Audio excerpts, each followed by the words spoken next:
And a good morning to you. Glad to have you inside the bottom line here on a Wednesday morning. Final Wednesday. I think it's the final Wednesday. Let me look at my calendar and see. I know it's the last full week of October, and it is the final Wednesday, as next Wednesday will be November the 1st. Can you believe that? A little reminder for you. It is only 2 months until Christmas from today. Go ahead and keep that in mind as we move forward. Glad to have you here. Mr. Rembert is traveling last week and this week, and he should be back with us in studio next week. I do have Juju. Talked to him earlier this morning. We'll talk about the amazing Bears. Only one of two undefeated teams inside the region in Division II. 3 games left to play, 2 regular season and a championship game if they can continue their winning ways. We'll talk to him. Also talk a little baseball as the World Series is now set as well. Last night the Diamondbacks defeated the Phillies, so I'm the first one to say I was wrong. I thought the Phillies would win it all, but they came up short. 3 games and 4 losses, so it's not going to happen for the Phillies this year. Diamondbacks and the Rangers. I'm not exactly sure that the TV audiences will be what they'd like for them to be, because that's not exactly premier or premium type, markets for baseball that they'd like to see. Richie, good morning to you. Glad to have you in the house with us. A lot of things going on in the world of sports. We'll catch up on some of it here in just a second. Let me get all my stuff pulled up. But the Diamondbacks defeated the Phillies last night 4-2. They win the series 4-3, and that sets up the World Series. And let's see, that gets us trying to think when that starts. I want to say it starts this weekend. Of course, the NBA basketball has started back as well. I can't find what I'm looking for here. Schedule. There we go. I knew I'd find it eventually. World Series will get underway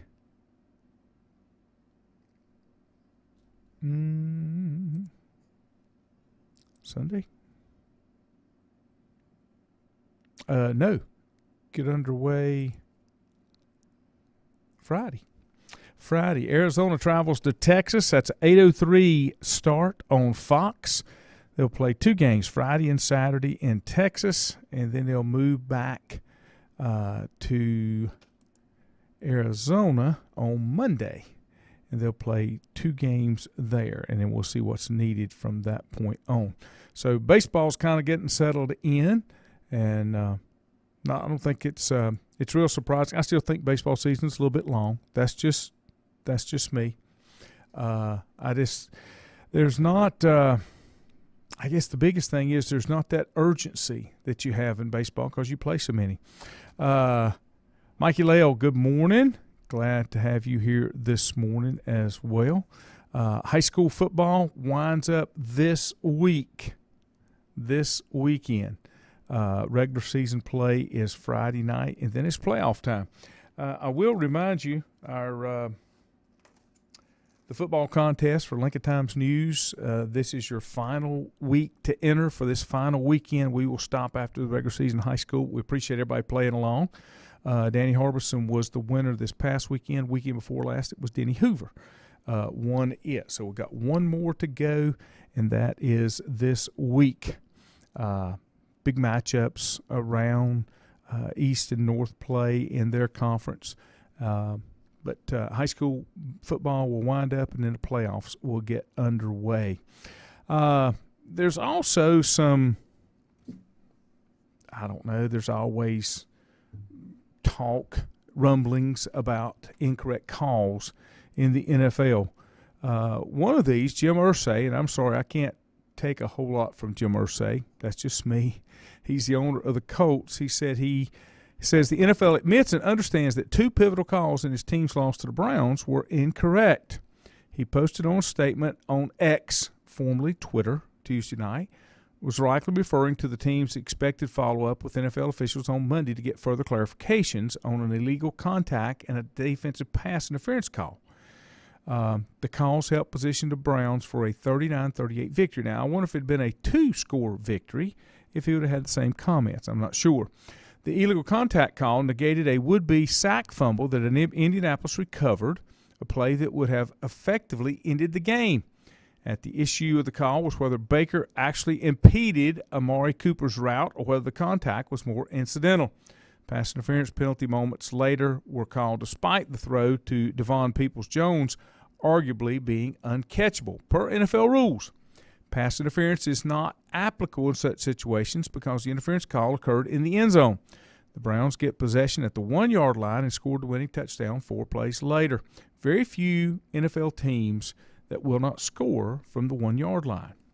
Teams routinely follow up with the league office for further context on calls with which they disagree.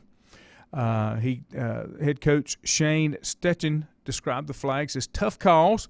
Said on Monday the team might take such a step with the NFL. Those conversations are held in private always.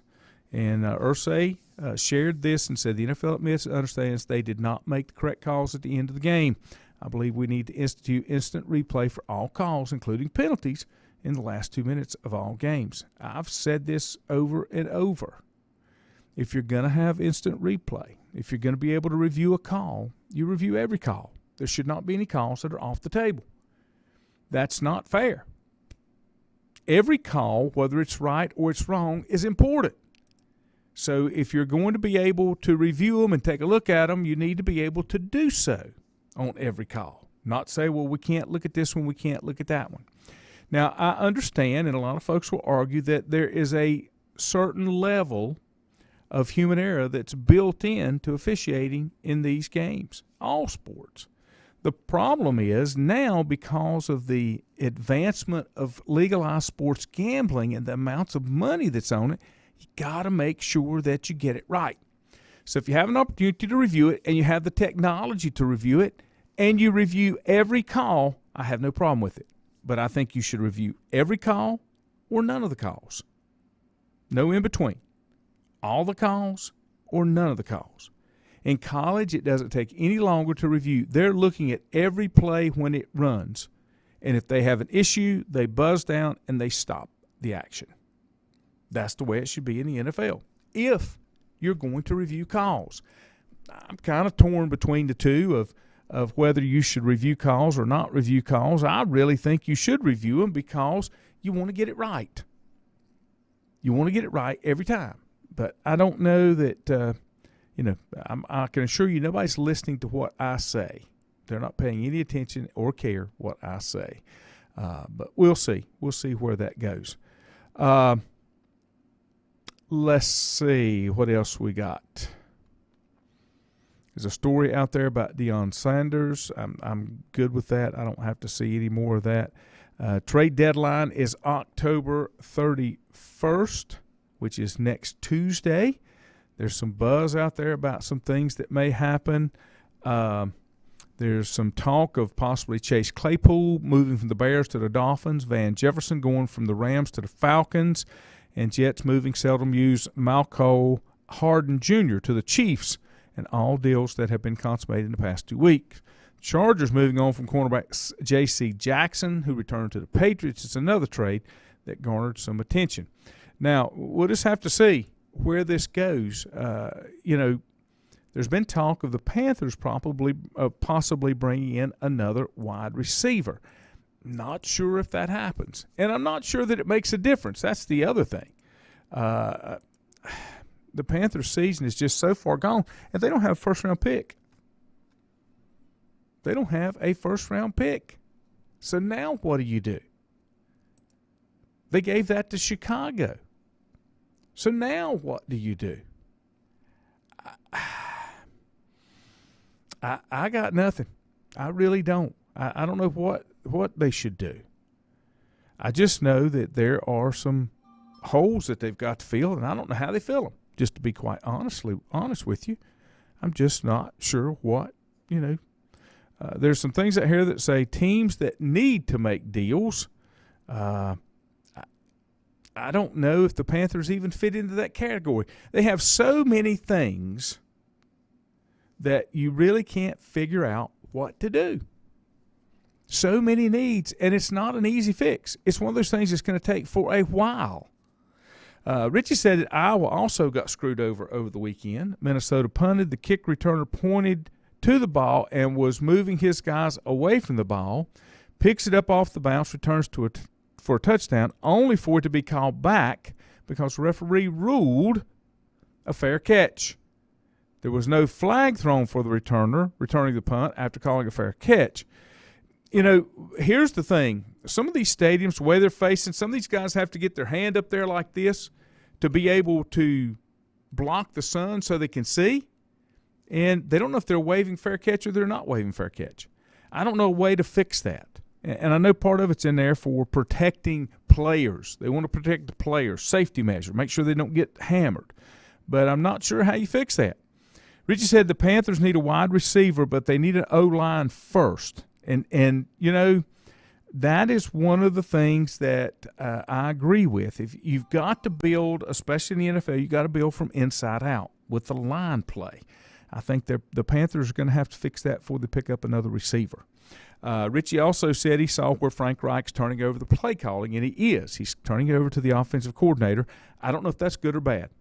I really don't know. I'm really not sure if it's good or bad. Upset pick of the week, Panthers, Texans. The Panthers are getting 3 points.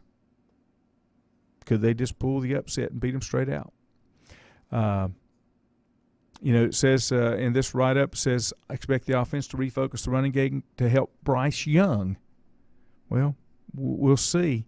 But he gets to play against his draft mate, C.J. Stroud. I've said before, if you flip those two quarterbacks to franchises, I'm not sure you don't get the same result with Bryce Young at the Texans and the same result with C.J. Stroud with the Panthers. I could be totally wrong.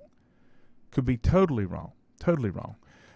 Last week, I know in our contest that we did with the paper, wow, there were a lot of missed games that were upsets, both in the NFL, especially in the NFL. Junior Adams, good morning. Glad to have you with us, especially in the NFL. But we'll see where that goes. Now there's speculation that there could be some sanctions against Michigan. It makes me – says they're investigating Michigan for sign stealing. And here's the deal. If you're putting signs up, then you can steal them. Okay? Now, if you're communicating your plays like they do in the NFL through an earpiece and they're picking those up, then that's illegal. But if you're putting in a sign and they've managed to steal your signs, that's on you. That's not on them. That's not on them. And the other side of it is I'm wondering, what does it make a difference because Michigan is kind of positioning themselves to maybe make a run at that national championship? I still say there's a good chance if Harbaugh wins the national championship that he steps out. One of the jobs that he would love to have, and I don't know why, would be the Chicago Bears because he played there.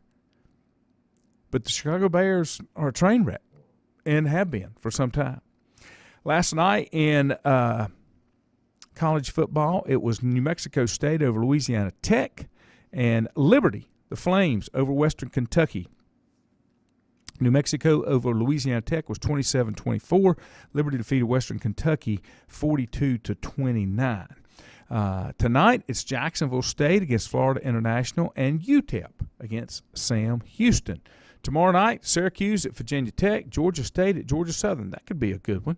That one's on the deuce. Friday night, it's Florida Atlantic at Charlotte. Charlotte picked up their first win last week against East Carolina. Things are not going well down at ECU. I don't see any, pending upsets in the making for this weekend. I think one that should be a good game, South Carolina goes to Texas A&M. Maybe looking at some issues that's going on with Shane Beamer down in Columbia. Had to kind of keep our eye on that one a little bit. Clemson and NC State. That's Clemson at NC State. This is a game that I think the Tigers can lose. I'll just be completely honest with you. They're just not playing well right now. Georgia will take on Florida. That'll be a hammer. This will be a good game, a couple of good games here. Oregon and Utah. Number 8, Oregon takes on number 13, Utah. Pitt travels to Notre Dame. That'll be no game. Duke Louisville. Now we'll see which team is for real. That should be a great game. Virginia travels to Miami. East Carolina goes to Texas San Antonio down at the Alamo Dome.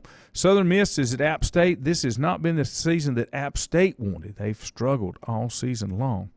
Other matchups, I don't see any ranked teams with anything to really be concerned about. Colorado plays number 23, UCLA at UCLA. That heat has kind of cooled off. North Carolina trying to get back from a loss against Virginia will take on Georgia Tech. Georgia Tech gave Florida State all they wanted a couple of weeks ago, losing by 3 if I'm not mistaken. So you might want to keep an eye on that game just a little bit. That game will be on the ACC network at 8 o'clock on Saturday night. And that's all I see in the big-time matchups. See if I got any other comments before we take a break. Richie said they were apparently using video equipment and videoing the other sideline. Well, Richie, everybody's got video cameras. You're using signals. I don't know. Is that illegal? You just happen to catch a signal coming in when you're videoing the game?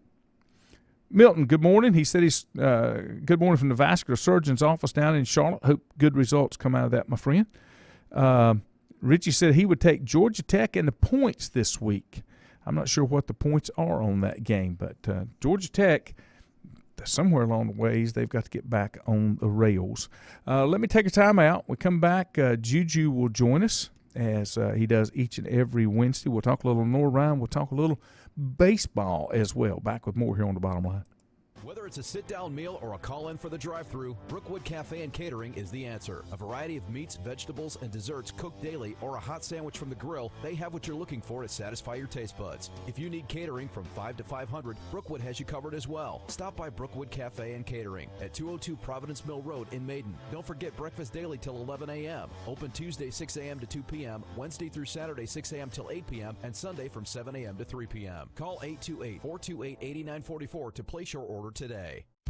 If you ask around, you'll find Burke Mortuary has a reputation for excellence and commitment to value. They've built a reputation of trust for more than 35 years. Burke Mortuary is proud to offer personal attention, meaningful tributes, and the area's most affordable prices. They're also proud to offer you beautiful, state-of-the-art facilities. It's the perfect place to honor your loved one. So when choosing a funeral home, the choice is easy. Choose Burke Mortuary with locations in Maiden and Newton. Covenant Church began as a vision of just over 100 people in 1984. Since then, Covenant Church has grown and currently located at 2168 Gastonia Highway in Lincoln. The Sunday schedule includes early morning worship at 8:30, Sunday school at 9:45, and morning worship at 10:45. Their ministries extend beyond Sunday. Visit their website at www.covenantchurch.church to see all they have to offer, and better yet, stop by and see for yourself. Covenant Church may be just what you're looking for a new church home. First Federal Savings Bank has been serving Lincoln County since 1940. And as it has been from the beginning, customer service is a priority to First Federal Savings Bank. They want to get to know you by name. First Federal Savings Bank has the convenience, the products, and the services that the larger banks have, but with hometown people that you see throughout your community. Stop in and visit one of their 4 convenient locations and see what First Federal Savings Bank has to offer you. Member FDIC, an equal housing lender. Untangling your headphones, finding the right remote, saying goodbye to your favorite shirt that hasn't fit in 10 years. Why are simple things sometimes so complicated? Thankfully, with Auto Owners, insurance doesn't have to be one of them. Auto Owners works with independent agents who live in your community and answer when you call, so you can worry about more important things, like finding a new favorite shirt. That's simple human sense. Call Mooney Insurance in Maiden or East Lincoln Insurance in Denver or visit MooneyInsurance.com. Stifel Nicholas now has an office in your community. Stifel Nicholas is a full-service organization offering a wide range of investment vehicles and services. These include money market funds, CDs, stocks, bonds, mutual funds, annuities, retirement plans, and managed accounts, to name a few. Our financial advisors will sit down with you and help you tailor an investment plan, explaining strategies and investments which may help you achieve your personal goals. Call 4 Rembert today at 828-624-7300. Stifel Nicholas, member SIPC, and the New York Stock Exchange.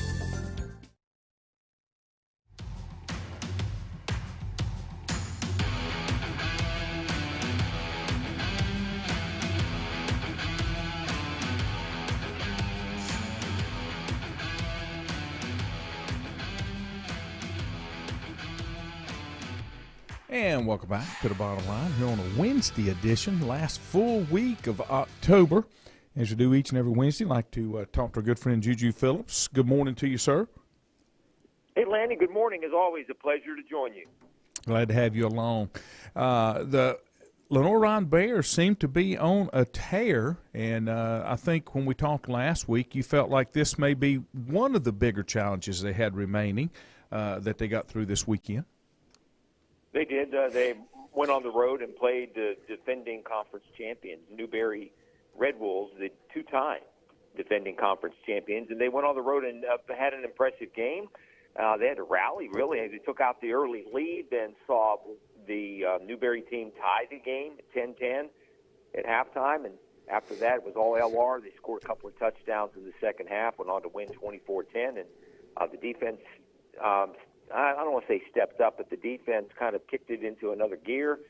The offense played awfully well in the second half, and they went on to win their 10th consecutive victory dating back to last year. So, yeah, the Bears seem to be rolling right now. Their offense is clicking, and their defense has been, again, one of the top units in all of Division II football. They go in now with an 8-0 record this week when they take on rival Wingate, but they're playing really well right now. I think maybe this team is peaking. They overcame some offensive issues early in the season, and now under quarterback Jalen Ferguson, who's only made a handful of starts in his career, he seems to have really done quite well on that LR offense because they're passing, throwing. They got a great balance on that side. And, again, the defense is playing awfully well. They seem to be, right now, playing their best football in the season, and that's what you want coming down the stretch. And are there 2 or 3 games remaining on the regular season? They got 3 games. They got a game at Wingate again this weekend, and then next week their final regular season home game against Catawba. And then if they win both of those games, they will play in the South Atlantic Conference Championship game, and that'll be the following weekend, and then the playoffs coming up after that. Do those championship games have an effect on playoff seeding? They could this year if LR stays undefeated. They could. Right now, there are 2 undefeated teams in the region. 7 teams get to make the playoffs. 2 are undefeated, LR and Benedict, historically black school down in Columbia. And if that remains to be the same, then I think LR has a chance to maybe have home games during the regional playoffs, the first couple of rounds. If LR would happen to lose a game, they could still get a home game, but they won't have maybe 2 home games. So, yeah, a loss at this point in the season, may not dampen their chances to win a championship. Will definitely hurt them for the playoffs in terms of home games. Now, let me ask you a question. I'm looking at the schedule now, and I'm a little confused because that final game, November the 11th, says at Tusculum or or SAC Championship. What does that mean? That means the 11th week of the season is reserved for the 2 teams that come win their divisions in South Atlantic Conference play. They got 2 divisions, 6 teams in each division. That last game is a non-divisional game. So Tusculum's not in LR's division. It's a non-divisional game. So if LR would happen to win their division, Tusculum is not going to win their division. I think Mars Hill is the leader right now. So they would play Mars Hill. And then whoever Mars Hill had in their 11th game, non-divisional opponent, they would end up playing Tusculum. Gotcha. Okay. And I noticed, looking back through the schedule, the Bears did not play Mars Hill this year. No, because they're in the opposite division. Gotcha. They don't need to make it that complicated. No, they don't. They really don't. But I think they're going to do it for one more year. We've been hearing that they're going to probably they're going to lose one team, Erskine College out of South Carolina, and add Anderson. So they're still going to have 12 teams. They're going to have 2 divisions next year. And, again, it's a little weird and complicated. But for whatever reasons, they seem to think it works. My understanding is the SAC would like to go back to a maybe 11-team or 10-team league, and everybody plays each other, which would be – if they want to have a championship game, that's fine. Just like with other conferences, you'd have the top 2 teams play each other. Or don't have a championship at all. Just play 11 regular season games and get ready for the playoffs. And that was my question. I guess that's what I was leading up to. Does every conference in Division II have a championship game? And if they don't, it's kind of like we saw with the Power 5 schools. If you don't have a championship game, it can either help or hurt you when it comes to seeding and making the playoffs, or in this case, making the playoffs inside Division II.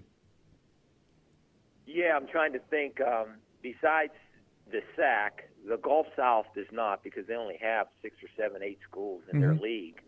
And they have the West Floridas, the Valdosta States, West Georgias, those schools. They're powerful Division II programs. They don't need to have a championship game. To be honest with you, the historically black colleges and universities are the ones that have the championship games. Okay. And the SAC has seemed to use that model. And it really came out of what happened during COVID. I don't know if they wanted to save in terms of money, in terms of travel, or if they wanted to try to, improve maybe the publicity for the South Atlantic Conference. But I don't know how many coaches and or teams and or fans really approve of a championship game. I guess it sounds good, but if your team has a chance to win the championship, that's good for for publicity purposes. But if you're looking at the playoffs, I mean, you want to play your regular games, 11 games, and if you happen to win your conference championship, that's great. Without playing a championship game, then move on and go to the playoffs and have a chance. But most of the time, around in Division II football, there are no championship games, the SAC just being one of a few. Let's don't get the cart before the horse, but let's discuss playoff possibilities a little bit. In Division II, there are some first-round buys. Is that correct? Yeah, they get 7 teams from each region, 4 regions, 28 teams. Top team in each, or top seed in each region will get buys. So that's the top 4 teams. And then everybody else plays. 2 play 7, 3 play 6, 4 plays 5. Mm-hmm. So that's the situation that it's in. The rankings came out this week, and it's a little strange because they put them in alphabetical order, not necessarily by strength.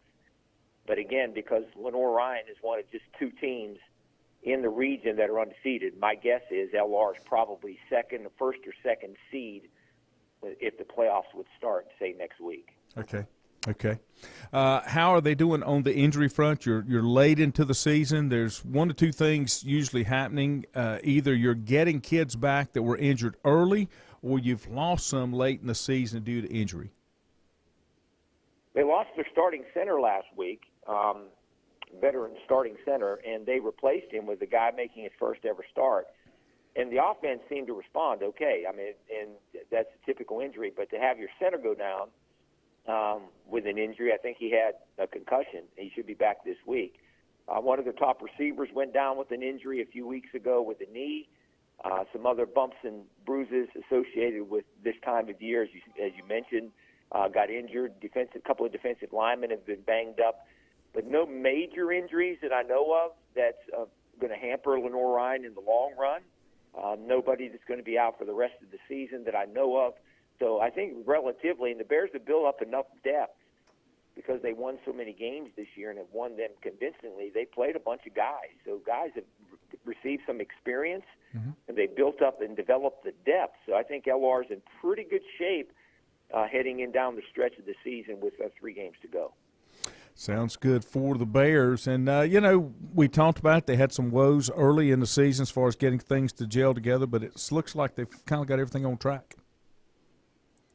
They do. Again, they play Wingate team on Saturday that's made the playoffs the last couple of years. They're down a little bit this year. Joe Wright's team is 5-3 overall. They've lost a couple of games within the South Atlantic Conference. The Bears can go down there and take care of business. Wingate is kind of, I don't say rebuilding, but their offense is a little bit below average right now in terms of the points that they're scoring. They're Wingate, and they're always going to be very competitive, and they've been competitive with LR the last couple of years. And if the Bears can go down on the road and win again, they will sew up, or at least they clinch their divisional championship with a win this week, and then get ready for the South Atlantic Conference championship game in a couple of weeks. But, yeah, you're right, Lanny. I think All signs are pointing in the right direction. They're moving forward and probably peaking just at the right time with the playoffs just around the corner. And that's what you're looking for. You have some teams that peak a little too early. I always said it seems like when you talk high school football, Lincoln and Shelby were two of those programs that always they'd take their lumps early, but it made them better and actually got them when they got close to the end of the season. They were playing their best ball. I mean, that's what you want. Every coach will say that. That when they get to this point in the season, they want their team to be kind of peaking at the right time. When you look at, in LR's case, they are a veteran team. They have not been to the playoffs since 2021, and they got bounced in the first round. And they had some issues there that, that maybe sidetracked them a little bit mentally. Mm-hmm. So I just think everything's going in the right direction for them. Again, they got the second or third best defense in all of Division II. Their quarterback is hitting on over 70% of his passes. Their offense is very balanced. I just think they're doing a lot of good things that look ahead. When you come to the playoffs, they have a chance to maybe make a little run and get into the second and third round of the postseason this year. Sounds good. What else you got for us, sir? Thought it interesting, Lanny, that earlier this week the governor of North Carolina, Mr. Cooper, hosted the Lenore Ryan men's lacrosse and triathlon teams after they won national championships last year. He had them down to the governor's mansion on Monday and put out a press release and everything, and they recognized them both. I thought that was interesting. Let's see, it would be about 6 months, 8 months after the fact, but the lacrosse team has been to the White House, and now they've been to the governor's mansion in North Carolina. But the most interesting story, again, it comes out of small college football the other night when the Chicago Bears won their football game. Landy, their quarterback is Tyson Badgett. Mm-hmm. He comes out of Little Shepherd, West Virginia, school about the size of Lenore Ryan, maybe just a little bit bigger. He became the first Division II quarterback to start and win an NFL game since 1950. Thought that was interesting for the Bears as they won their game on Monday night, I believe. I thought the other thing that was interesting from what I heard, Shepherd is a town of about 2,000. Yeah, we LR played at Shepherd years ago. Okay. And you're right, it is up in the Panhandle, West Virginia. They're closer actually to Washington, D.C. than anything else. Mm-hmm. And, small town.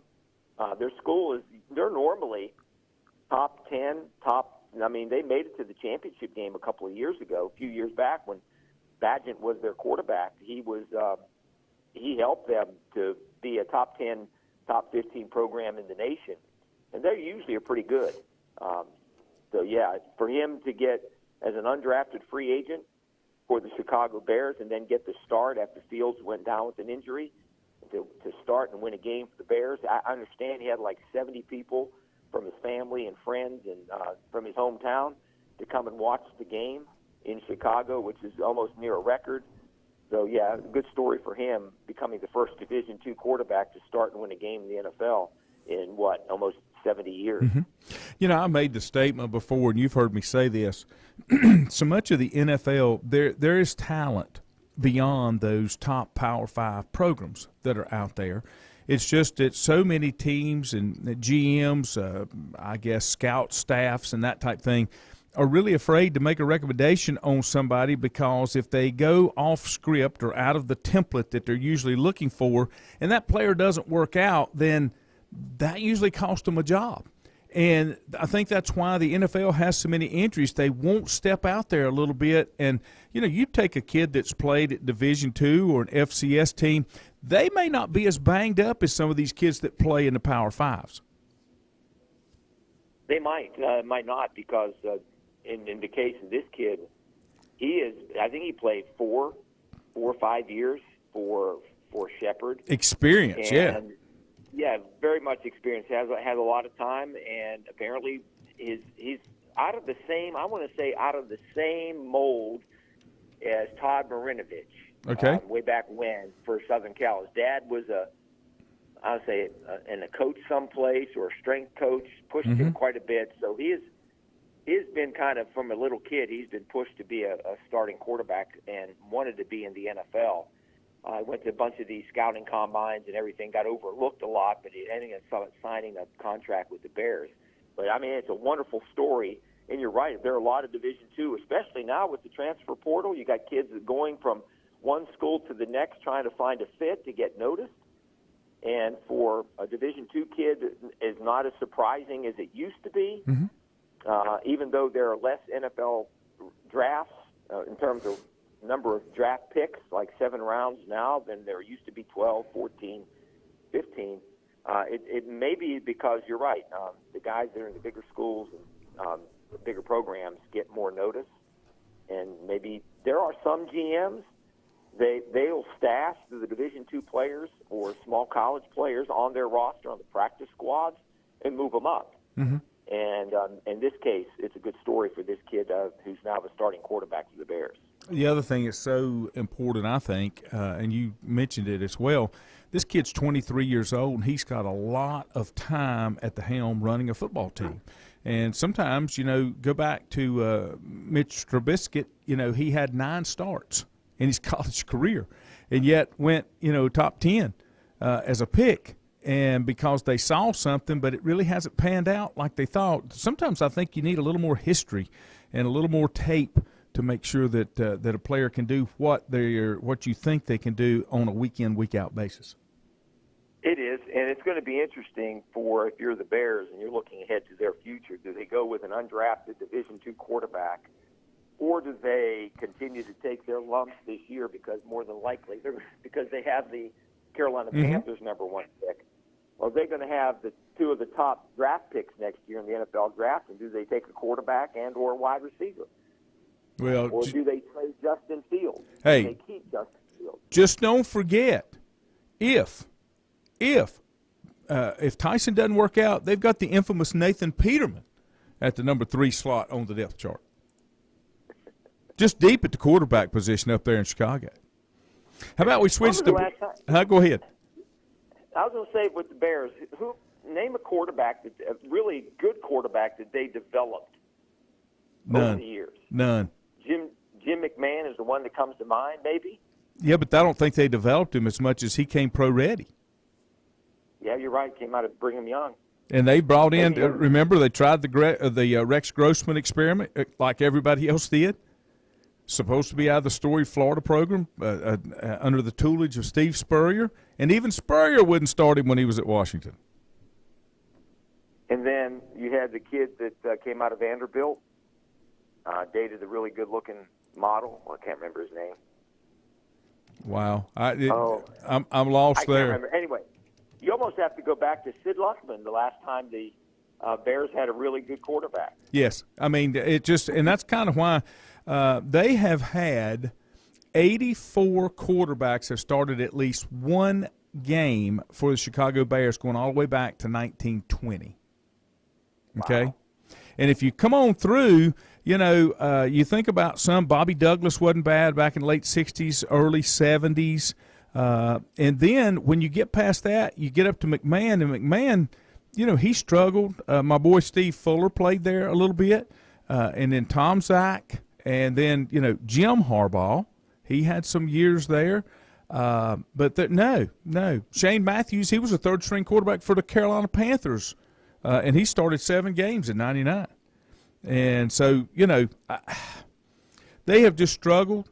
They've struggled with everything. I was never a Kyle Orton fan, never a Jay Cutler fan. I thought that was a disaster from the beginning. Jay Cutler. Yeah, Jay Cutler. Never liked Cutler. No, just never liked Cutler. Let me switch to baseball right quick. I know you've got to go. I was one of those that thought Philadelphia could not be beat, yet they got beat last night. Game 7, 4-2. Diamondbacks beat the Phillies. Phillies won 3 out of 4, but just couldn't win that last one. Surprised or not? Yeah, stunned.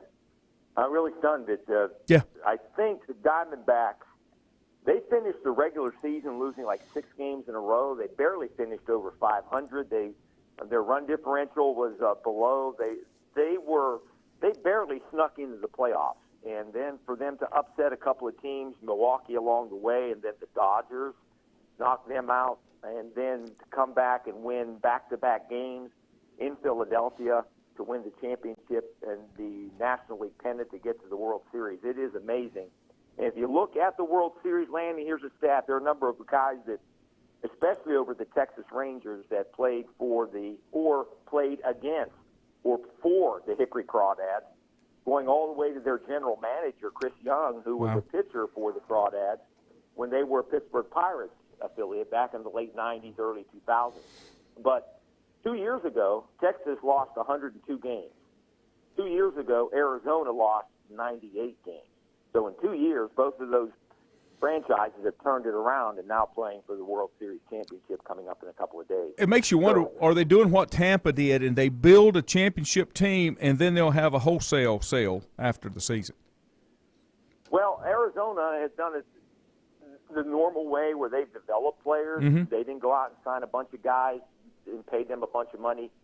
Texas has done a little bit of both. They brought up some guys, some younger players that came through the system, but they went out and bought some pitching, paid a lot of money for some pitching in trades and or free agents, and their salary scale is up a little bit. Their total revenue in terms of their team salary is pretty high.